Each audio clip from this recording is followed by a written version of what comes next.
kawrino koye pucci ɓe kawrino koye cowoji enen noon Allah addi en hay otoji ɗum ko yettere Allah no feewi alhamdulillah rabbil alamina kala ko daña noon barke dañaɗo ko ɗo ƴetta sabu ko ɗo janga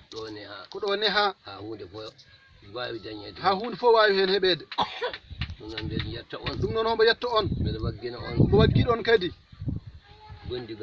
gondigal moƴƴal tinnoɗon e gondigal tinnoɗon e koddigu tinnoɗon e enɗam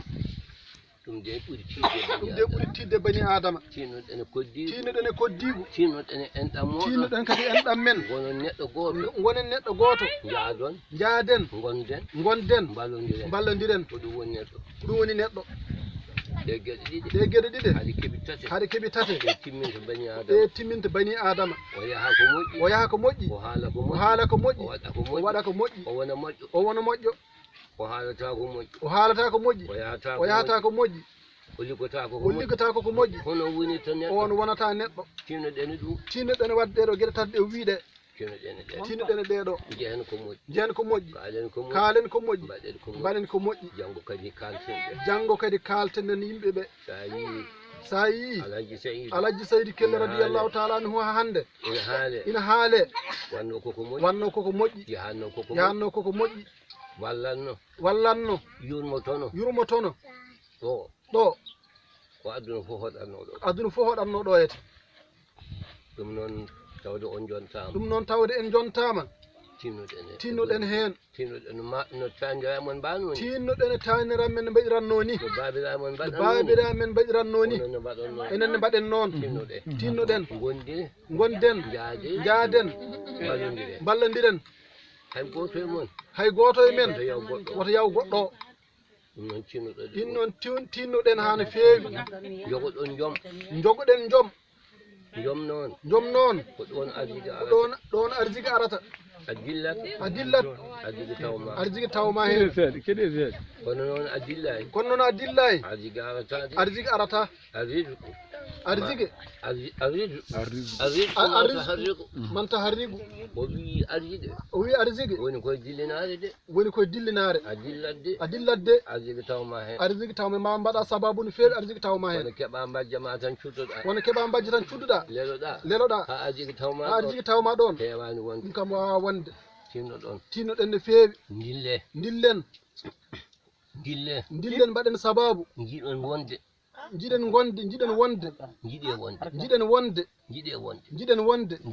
jiɗen wonde woto beltene kadi sona neɗɗo welte men woto belten hay goto dillirtini haɓe dañi weltede enen ɗi ganduɗa hoorema woɓɓe belta e meɗen ko noon watte woto neɗɗo witan ne welta yimɓeɓe ala yo tinno kañum hawata welte annena waddata hen mbenma wattu weltede saabu kamɓene koɓe ganduɗa hoorema o dilliɓe sababu tan ɓe tinni ha woodi koɓe dañi heddiɓe belte mabɓe enen sen dilli sababu tan woɓɓe beltata meɗen hay goto jibinina kay arsigi muɗum dillat tan Allah adda ɗum ɗum noon tinnoɗen ha no feewi tinnoɗen e koye meɗen kam o wi kanko kam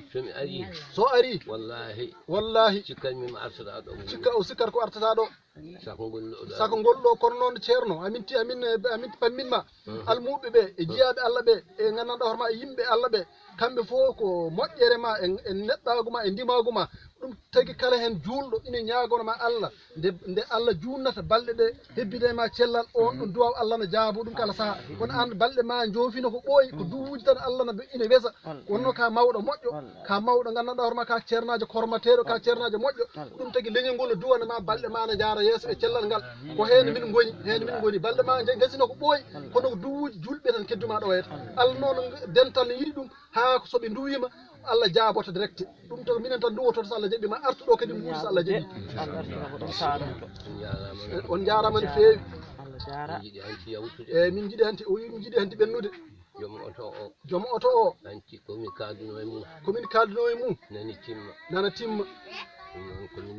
eyyi ɗum noon komin koko luwono non min mbinomo tan ko ñalawma o eyi mbino tan ko subaka o tan wiyeno jamma nde subaka o